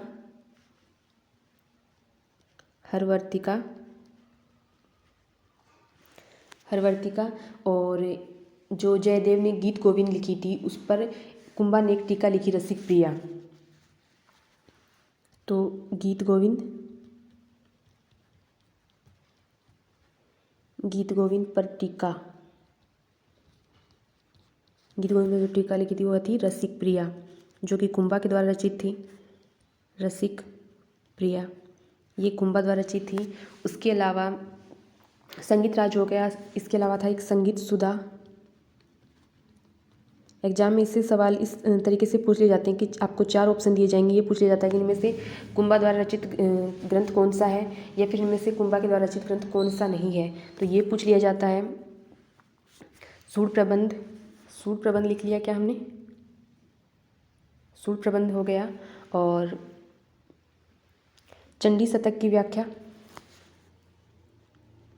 चंडी शतक, चंडी शतक की व्याख्या ये भी कुंभा द्वारा रचित है। इसके अलावा इनके जो और हैं वो हैं राजवर्णन, जिसका हमने वो लिख लिया कि एकलिंग महात्म्य का जो पहला भाग है वो राजवर्णन है। इसके अलावा नृत्य रत्नकोश, नृत्य रत्नकोश, नृत्य रत्नकोश ये भी कुंभा की रचना है। उसके अलावा संगीत क्रम दीपिका, संगीत क्रम दीपिका, संगीत क्रम दीपिका ये भी कुंभा की रचना है। उसके अलावा हमने कामराज रतिसार ये देख ली है। तो ये कुंभा की जो इम्पोर्टेंट रचनाएं हैं वो हैं। उसके बाद देखते हैं जो कामराज रतिसार ये कुंभा की रचना है। उसके बाद हम ये देखते हैं कि जो कुंभा के ये जो शिल्पी हैं, वास्तुकार हैं इनके दरबार के, उनकी रचनाएं। तो एक तो मंडन जो कि कुंभलगढ़ दुर्ग के वास्तुकार हैं मंडन। तो मंडन की रचनाएं कौन कौन सी हैं,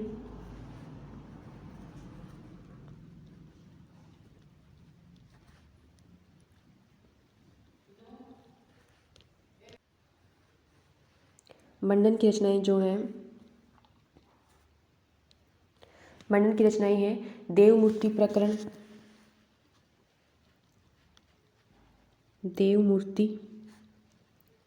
देवमूर्ति प्रकरण। उसके अलावा प्रसाद मंडन, प्रसाद मंडन, राजवल्लभ,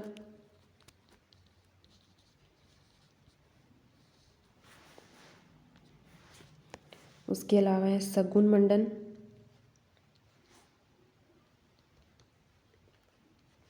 वास्तु मंडन, और इन्हीं मंडन की एक रचना है रूप मंडन। रूप मंडन, और ये है मूर्तिकला से संबंधित है, मूर्तिकला से संबंधित।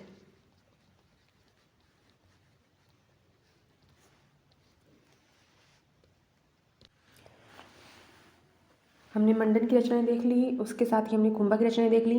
इसके अलावा हम देखते हैं कि मंडन के जो भाई हैं नाथा,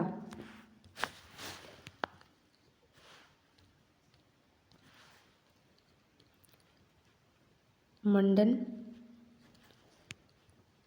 का भाई, मंडन का भाई कौन है? नाथा। और इसकी रचना जो है वो है वास्तु मंजरी, वास्तु मंजरी।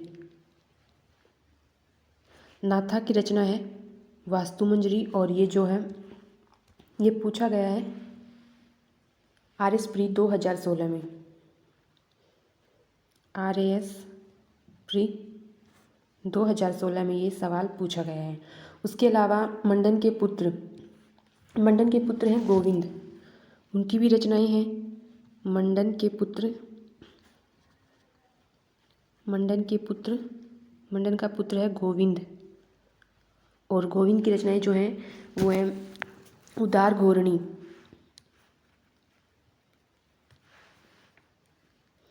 इनकी रचनाएं उद्धार घोरणी। इसके अलावा कलानिधि, ये भी गोविंद की रचना है। और इसके अलावा द्वार दीपिका,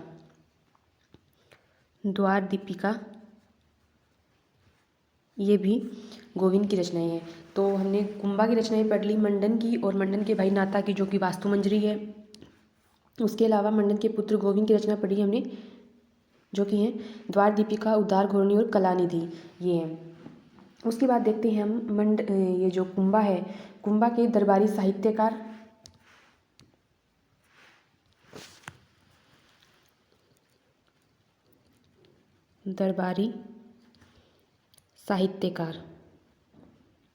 और ये किसके साहित्यकार हैं? कुंभा के दरबारी साहित्यकार हैं, क्योंकि हम कुंभा के बारे में पढ़ रहे हैं। तो इनके जो साहित्यकार हैं वो कौन कौन से हैं? एक तो मंडन है, मंडन की रचनाओं के बारे में हमने पढ़ लिया। उसके अलावा उनके पुत्र, मंडन के पुत्र गोविंद, मंडन के पुत्र गोविंद। उसके अलावा मेहा कुंभा। उसके अलावा हीरानंद मुनि, उसके अलावा है हीरानंद मुनि जो हैं इनको कुंभा अपना गुरु मानते थे और उन्हें कविराज की उपाधि दी। इसके अलावा इनके जो साहित्यकार है वो है कान्य व्यास, जो कि जिनकी रचना है एकलिंग महात्म्य, जिसके लेखक हैं। तो ये कुंभा के दरबारी साहित्यकार हैं। हीरानंद मुनि को गुरु मानते थे, कुंभा गुरु मानते थे।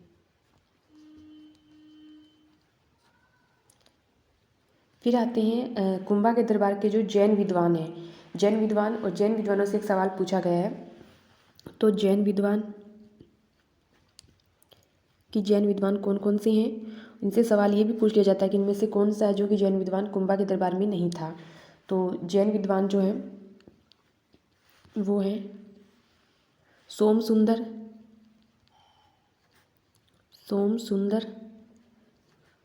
के अलावा मुनि सुंदर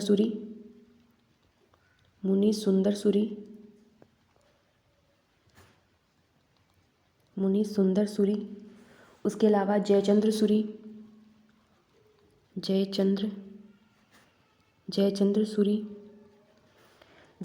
के अलावा सोमदेव, भुवन सुंदर सुंदर भुवन सुंदर सूरी, भुवन सुंदर सूरी। और माणिक्य माणिक्य, उसके अलावा माणिक्य के अलावा है सुंदरगणी, टीला भट्ट, सुंदरगणी, सुंदरगणी और टीला भट्ट, टीला भट्ट। उसके अलावा जो है वो है नाथा, नाथा जो है कि वो जैन थे। उसके अलावा है नाथा, और नाथा के अलावा है जिनसेन सूरी, जिनसेन सूरी। तो एक बार उद्यान अधीक्षक की जो परीक्षा हुई थी 2021 में, उसमें इन्हीं जैन विद्वानों में से सवाल पूछ लिया गया था, जिसमें जो ऑप्शन थे कि इनमें कौन से हैं जैन विद्वान, तो ऑप्शन या फिर कौन से नहीं है, कौन सा नहीं है, तो उसमें एक ऑप्शन था मुनि सुंदर सूरी, जिनसेन सूरी और एक टीला भट्ट, ये उसमें था। और ये पूछा गया था उद्यान परीक्षक की जो परीक्षा हुई थी 2021 में। तो ये हैं जैन विद्वान। उसके बाद देखते हैं तो कुंभा के समय के जो मंदिर हैं, मंदिरों के बारे में। कुंभा के समय के अगर मंदिर देखें तो मंदिर जो है वो है कुंभा स्वामी मंदिर, कुंभा स्वामी मंदिर, कुंभा स्वामी मंदिर, कुंभा स्वामी मंदिर। उसके अलावा श्रृंगार चौरी मंदिर जो कि चित्तौड़ में है, जिसके बारे में हमने पढ़ भी लिया है, श्रृंगार चौरी मंदिर। कहाँ पे है? चित्तौड़ में। इसके अलावा है मीरा मंदिर, मीरा मंदिर। और उसके अलावा है रणकपुर का जैन मंदिर, रणकपुर का जैन मंदिर, रणकपुर का जैन मंदिर। और उसके अलावा ये मंदिर हैं, और जो रणकपुर के जैन मंदिर हैं, मतलब मंदिरों में कुंभा स्वामी मंदिर, श्रृंगार चौरी मंदिर जो कि चित्तौड़ में है, मीरा मंदिर, रणकपुर का जैन मंदिर। और ये रणकपुर का जैन मंदिर जो है, इसका निर्माण जैन श्रेष्ठी धर्नक ने करवाया। इस मंदिर का निर्माण किसने करवाया?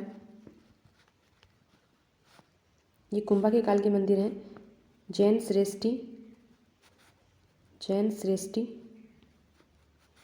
धर्नक, जैन श्रेष्ठी धर्नक ने 1439 ईस्वी में करवाया।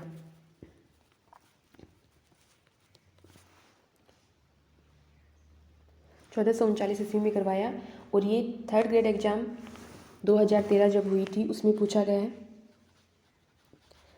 3rd ग्रेड 2013 में ये सवाल पूछा गया है। उसके अलावा TRA की जो एग्ज़ाम हुई थी 1998, उसमें TRA 1998 उसमें ये सवाल पूछा गया है।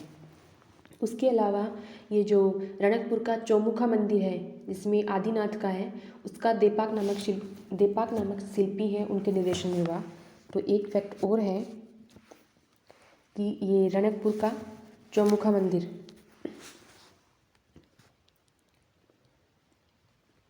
रणकपुर का चौमुखा मंदिर, रणकपुर का जो चौमुखा मंदिर है, इसका निर्माण देपाक ने किया। इसका निर्माण किसने करवाया? देपाक ने करवाया। और ये आदिनाथ का मंदिर है, आदिनाथ का मंदिर है। तो हमने मंदिरों को पढ़ लिया, जो विद्वान हैं, साहित्यकार हैं, उनके बारे में पढ़ लिया है, और उनके बारे में, इनके जो ग्रंथ हैं उनके बारे में पढ़ लिया है। अब हमें जो देखना है वो देखना है कि लगभग हमने महाराणा कुंभा के बारे में पढ़ लिया है। अब आता है महाराणा कुंभा के जो अंतिम समय है। तो महाराणा कुंभा का अंतिम समय बहुत अच्छे से व्यतीत नहीं हुआ है। ये उन्माद रोग से पीड़ित हो गए थे, और इनकी हत्या इनका पुत्र है उदयकरण, जिसे उदा कहते हैं, वह करता है। तो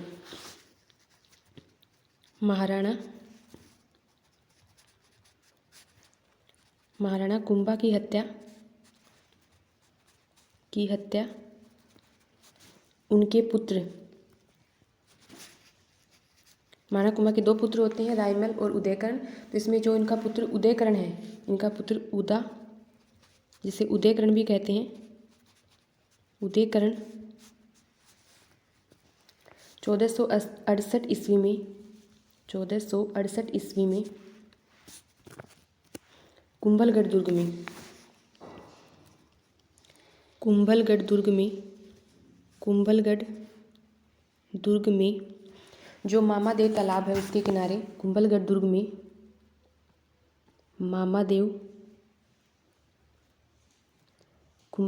मामादेव तालाब के किनारे, जो मामादेव तालाब है उसके किनारे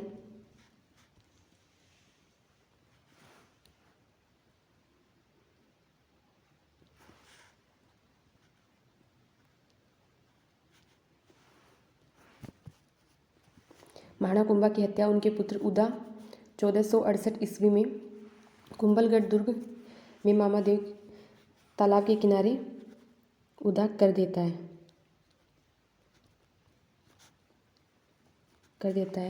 और ये सवाल कि महाराणा कुंभा की हत्या कौन से दुर्ग में हुई, ये सवाल पूछा गया था।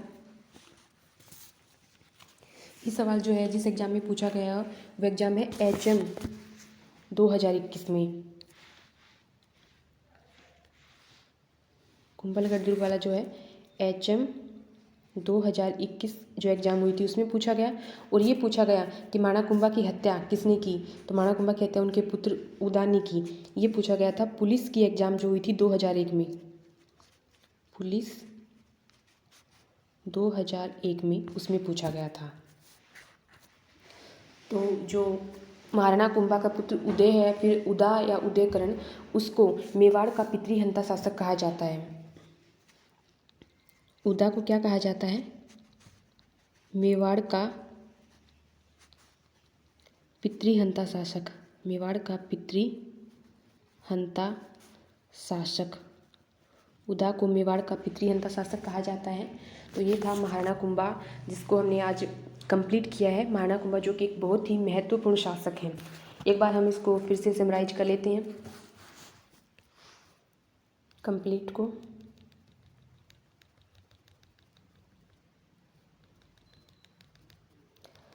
आज का जो टॉपिक है वो है महाराणा कुंभा जिनका शासनकाल 1433 से 1468 है। मोक्कल और सौभाग्यवती के ज्येष्ठ पुत्र हैं। रक्षक जो है रणमल है। इनका शासनकाल मेवाड़ के इतिहास का कला, साहित्य और स्थापत्य के क्षेत्र में स्वर्ण युग माना जाता है। इनको बौद्धिक और कलात्मक उन्नति का श्रेय दिया जाता है। राठौड़ों के प्रभाव से मेवाड़ को इन्होंने आज़ाद करवाया। इनकी जो उपाधि हैं वो अभिनव भट्टाचार्य हैं, हिंदू सुल्तान, राणो रासो, राणे राय, हाल गुरु या सैल गुरु, छापुरु, अश्वपति, नरपति, दान गुरु, टोडरमल, वीणा वादन प्रवीण, सुरग्रामणी, धीमान, ये इनकी उपाधियाँ हैं। इनको राजस्थान की वास्तुकला का जनक कहा जाता है। इनके बारे में जो जानकारी के स्रोत हैं, एक तो कीर्ति स्तंभ से प्रशस्ति से इनकी जानकारी मिलती है, और एक कुंभलगढ़ दुर्ग में जो नामदेव मंदिर है उसके पास चट्टान प्रशस्ति है उससे, श्यामल दास का ग्रंथ वीर विनोद है उससे जानकारी मिलती है। इसके अलावा कानड़ व्यास का जो ग्रंथ है एकलिंग महात्म्य उससे जानकारी मिलती है। कुंभा है वो रणमल और राघव देव को चाचा मेरा और मेहपा पवार पर आक्रमण करने के लिए भेजता है, जिसमें चाचा मेरा की मृत्यु हो जाती है। और चाचा के पुत्र मेहपा पवार और जो एका हैं वो दोनों कहाँ चले जाते हैं? मालवा में चले जाते हैं। फिर रणमल जो है वो राघव देव की हत्या करवा देता है। तो रणमल की हत्या राणा कुंभा करवाता है। उसकी प्रेमिका जो भारमली है उसको लालच देकर 1438 ईस्वी में। उसके बाद में रणमल का जो पुत्र होता है राव जोधा, वो काहुनी गांव में चला जाता है। राणा कुंभा के द्वारा जो लड़े गए प्रमुख युद्ध हैं उसमें जो युद्ध है वो सारंगपुर का युद्ध जो 1437 ईस्वी में होता है।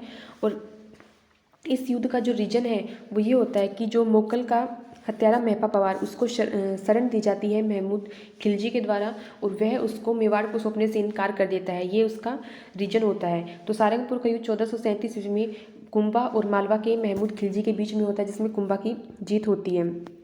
इस जीत के उपलक्ष्य में वो विजय स्तंभ का निर्माण करवाता है। और इस विजय स्तंभ के जो वास्तुकार है वो जेता पोमा या पुंजा नापा या नाथा है। विजय स्तंभ की ऊंचाई 122 फीट है, चौड़ाई 30 फीट है, सीढ़ी 157 है। ये जो स्तंभ है ये राजस्थान की ऐसी पहली इमारत है जिस पर डाक टिकट जारी किया जाता है। और इसमें 9 मंजिल है। 9वीं मंजिल जो है वो कीर्ति स्तंभ प्रशस्ति कहलाती है, जो भगवान विष्णु को समर्पित है। तीसरी मंजिल पे 9 बार अल्लाह शब्द लिखा हुआ है। इसको विष्णु ध्वज भी कहते हैं, भारतीय मूर्तिकला का विश्वकोश भी कहते हैं, हिंदू देवी देवताओं का अजायब घर भी कहते हैं। यह राजस्थान पुलिस और माध्यमिक शिक्षा बोर्ड का प्रतीक चिन्ह भी है। यहाँ पे जैता की मूर्ति भी लगी हुई है। और फिर बात करते हैं जैन कीर्ति स्तंभ। तो इसका निर्माण बघेरवाल जैन, जिसको जीजा कहा जाता है, 7 मंजिला इमारत है और जैन धर्म के प्रथम तीर्थकर जो है आदिनाथ, उनको समर्पित है। अवल बावल की संधि जो होती है वो 1453 ईस्वी में होती है। मेवाड़ के कुंभा और मारवाड़ के जोधा, जो कुंभा के पुत्र रायमल का विवाह श्रृंगार कंवर जो कि जोधा के पुत्री है उससे करवा दिया जाता है। साथ ही मारवाड़ की राजधानी मंडोर जो है वो जोधा को सौंप दी जाती है। उसके बाद बदनौर का युद्ध होता है 1457 ईस्वी में कुंभा और मालवा के शासक महमूद खिलजी, गुजरात के शासक कुतुब शाह के बीच में, इसमें कुंभा की जीत होती है। उसके बाद उससे पहले जो चंपानेर की संधि होती है 1456 में, वो मालवा के महमूद खिलजी और गुजरात के कुतुब शाह के बीच में होती है, कुंभा को पराजित करने के लिए। इस युद्ध के विजय के उपलक्ष्य में बदनौर भीलवाड़ा में कुशाल माता के मंदिर का निर्माण करवाता है कुंभा, और कुंभलगढ़ दुर्ग का निर्माण करवाता है। ये जो कुंभलगढ़ दुर्ग है राजसमंद में है, अपनी पत्नी कुंभल देवी की याद में करवाता है कुंभा इसका निर्माण। इसके जो वास्तुकार है वो है मंडन। इस दुर्ग में एक 36 किलोमीटर लंबी दीवार है जिसको भारत की महान दीवार कहा जाता है। इसके अंदर कटारगढ़ है, कटारगढ़ दुर्ग जिसको मेवाड़ की आंख कहा जाता है, ये कुंभा का निवास स्थान है और ये सबसे ऊंचा स्थान है। अचलगढ़ दुर्ग जो कि आबू में है, इसकी मरम्मत कुंभा करवाता है। मचान दुर्ग जो कि सिरोही में है, बसंती दुर्ग जो कि सिरोही में है, भोमट जो कि भोराट के पठार पर है। कुंभा ने कुंभलगढ़ चित्तौड़गढ़ में कुंभ स्वामी मंदिर का निर्माण करवाया, और भंडारी वेलका, कुंभा के समय भंडारी वेलका ने चित्तौड़ में श्रृंगार चौरी मंदिर का निर्माण करवाया। ये कुंभा के समय के मंदिर हैं। कुंभा जो है इनके संगीत गुरु सारंग व्यास हैं और ये वीणा वादन में निपुण थे। इनकी पुत्री रमा देवी वो भी एक संगीतज्ञ थी, संगीत प्रेम, इसलिए उनको वागीश्वरी नाम से भी जाना जाता है। वागीश्वरी नाम से भी जाना जाता है रमा देवी को, जो कि कुंभा की पुत्री हैं। उसके बाद कुंभा के द्वारा रचित ग्रंथ जो है वो है संगीत राज, जो कि 5 भागों में है। संगीत मीमांसा, सूर प्रबंध, कामराज रतिसार जो कि 7 अंगों में है। हरवर्तिका, गीत गोविंद पर टीका लिखी थी रसिक प्रिया जो कि कुंभा द्वारा रचित है। संगीत सुधा, चंडी शतक की व्याख्या, नृत्य रत्न कोश, संगीत क्रम दीपिका, और उसके अलावा मंडन की रचनाएं जो हैं देवमूर्ति प्रकरण, प्रसाद मंडन, राजवल्लभ, सगुन मंडन, वास्तु मंडन, रूप मंडन जो है वो मूर्तिकला से संबंधित है, मूर्तिकला से। मंडन का भाई नाथा, उसकी रचना है वास्तु मंजरी, और मंडन का पुत्र गोविंद, उसकी रचनाएं हैं उदार घोरणी, कलानिधि, द्वार दीपिका, ये उनके पुत्र गोविंद की रचनाएं हैं। उसके बाद देखते हैं हम कुंभा के दरबारी साहित्यकार, उसमें मंडन है, गोविंद है, मेहा कुंभा है, हीरानंद मुनि जिसको कुंभा अपना गुरु मानते थे और इनको कवि राजा की उपाधि भी दी, और एक कान्य व्यास हैं। उसके बाद में जैन विद्वान देखते हैं तो सोम सुंदर, मुनि सुंदर सूरी, जयचंद्र सूरी, सोमदेव, भुवन सुंदर सूरी, माणिक्य, सुंदरगणी, टीला भट्ट, नाथा, जिनसेन सूरी, ये हैं उनके जैन विद्वान उनके दरबार में। कुंभा के समय के जो मंदिर हैं वो है कुंभा स्वामी मंदिर, श्रृंगार चौरी मंदिर जो कि चित्तौड़ में है, मीरा मंदिर, रणकपुर का जैन मंदिर। और ये जो रणकपुर का जैन मंदिर है इसका निर्माण जैन श्रेष्ठी धर्णक के द्वारा करवाया गया 1439 ईस्वी में। उसके बाद आते हैं रणकपुर में एक चौमुखा मंदिर है जिसका निर्माण दीपाक ने करवाया, और ये आदिनाथ को समर्पित है जो कि जैन धर्म के प्रथम तीर्थंकर हैं। महाराणा कुंभा की हत्या उनके पुत्र उदयकर ने 1468 ईस्वी में कुंभलगढ़ दुर्ग में महादेव तालाब के किनारे की, इसलिए मेवाड़ का पितृहंता शासक किसको कहा जाता है, उदा को कहा जाता है। तो ये था आज का हमारा टॉपिक महाराणा कुंभा। ये वीडियो आपको कैसा लगा कमेंट सेक्शन में जाके कमेंट करके ज़रूर बताएं। इसमें कुछ अगर कोई खामियां रह गई तो आप अपना सुझाव है वो कमेंट सेक्शन में दे सकते हैं। साथ ही इस वीडियो को आप ज़्यादा से ज़्यादा दोस्तों को शेयर करें, लाइक करें, सब्सक्राइब करें, और इसका जो नेक्स्ट पार्ट आने वाला है वो अगले वीडियो में होगा। तो thank you, have a nice day.